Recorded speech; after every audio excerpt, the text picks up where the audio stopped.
எனக்கு ஒரு ஆபத்துன்னா அப்பா உள்ளம் தாங்காது.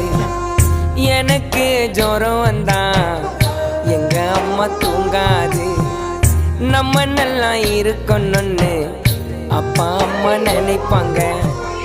ரோட்டில் உழைப்பாங்க, உச்சி வெயிலில் உழைப்பாங்க, உயிரையும் கொடுப்பாங்க. அம்மா அப்பா அம்மா அப்பா அம்மா.